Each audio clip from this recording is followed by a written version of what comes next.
दोस्तों, इस मुर्तदा औरत ने मुसलमानों को चिढ़ाने के लिए शादी की जगह चुनी थी राम मंदिर, जिसकी तारीख इसने रखी थी 6 दिसंबर का दिन।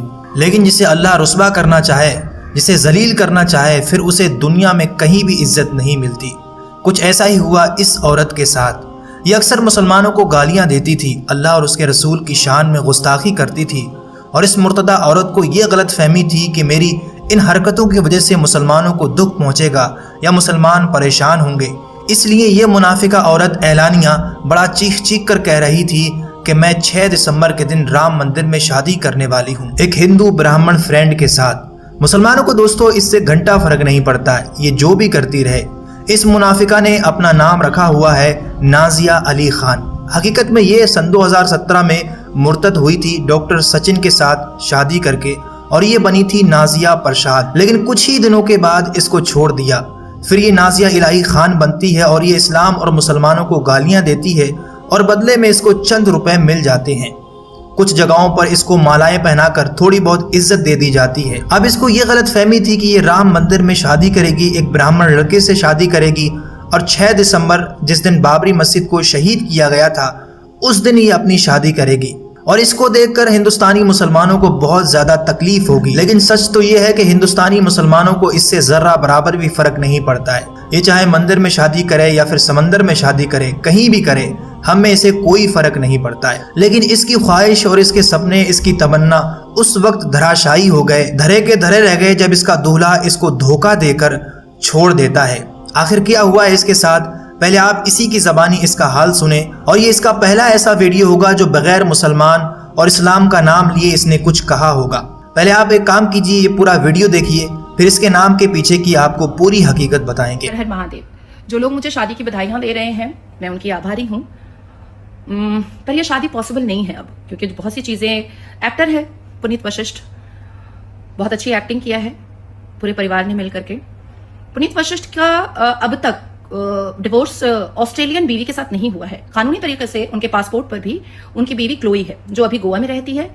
और काफी सारे प्रूफ पुनीत वशिष्ठ के अग्रेशन के, बदतमीजी के, पैसा लूटने के, क्लोई के माध्यम से भी मुझे मिले हैं। अब एक शादी तो डिवोर्स हुआ नहीं है कानूनी, भारत के कानूनी तरीके से। दूसरी शादी उन्होंने उमर गांव में एक बंगाली महिला, अघोरी जो तंत्र मंत्र करती है, चांद नाम की महिला से करके रखा हुआ था उमर गांव में, जहां पर वो शूटिंग करने के लिए रहते हैं। प्रोडक्शन हाउस ने उनको वो जगह और फ्लैट दे करके रखा है। उसी बंगाली महिला के साथ, बीवी के साथ वो महाकुंभ में मोक्ष की प्राप्ति के लिए भी गए थे। उन्होंने वहां पर उसको गले लगा करके डुबकी भी लगाई थी, जिसके पूरे प्रूफ और सीसीटीवी फुटेज मेरे पास आए हैं। यही बंगालन बीवी पुनीत वशिष्ठ की इनके इलाज में खड़ी थी, इनके साथ इनकी माँ की सेवा की थी बहू बन करके। और जब मेरे ऊपर डोरे डालने थे तो इन्होंने उसके साथ लड़ाई झगड़ा करके उसको निकाल दिया। मैं आभारी हूं क्लोई की भी और चांद की भी कि इन दोनों ने मुझे सारे प्रूफ मेरे सामने रखे हैं। किसके का कितना खर्च हुआ है वो भी डिटेल सामने में आया है। तो ये शादी पुनीत वशिष्ठ के साथ मेरी ना ही भारत के कानून के तरीके से हो सकती है और ना ही सनातन धर्म के अनुसार हो सकती है, क्योंकि भारत के कानून के हिसाब से पुनीत वशिष्ठ क्लोई के हस्बैंड है और सनातन धर्म के हिसाब से उन्होंने चांद के मांग में सिंदूर भरा हुआ है। तो दोस्तों, आपने ये पूरा वीडियो देखा। ये मुर्तदा जिस तरह औरों को चूना लगा रही थी, कोई इसे ही चूना लगाकर चला गया। और इसके वो सारे सपने, 6 दिसंबर राम मंदिर में शादी, सब धरे के धरे रह गए। कहाँ इसने मुसलमानों को तकलीफ पहुंचानी थी, आज वो खुद इसका शिकार हो चुकी है।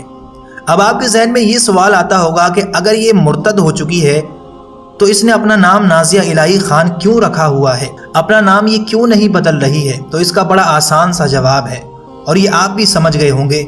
जब ये मुसलमान नाम रख के इस्लाम और मुसलमानों के खिलाफ, अल्लाह और उसके रसूल के खिलाफ गुस्ताखी करती है, तब इसको पैसे मिलते हैं। जिस दिन इसने अपना नाम चेंज कर लिया, अपने मुताबिक रख लिया, उस दिन इसको कोई याद करने वाला नहीं होगा। कई लोग आए और चले गए, आज उनका कोई याद करने वाला नहीं है। वसीम रिजवी को तो आप जानते ही होंगे, घर वापसी, ये फलाना ढिमकाना, पता नहीं क्या क्या हुआ था। आज उसका कोई अता पता नहीं है सिवाय जिल्लत और रुसवाई के। बाकी दोस्तों, आपकी इसके बारे में क्या राय है, मैं नीचे कमेंट करके जरूर बताइए। वीडियो अच्छी लगी तो लाइक, और आगे ऐसी अच्छी वीडियो के लिए चैनल को जरूर सब्सक्राइब कर लें।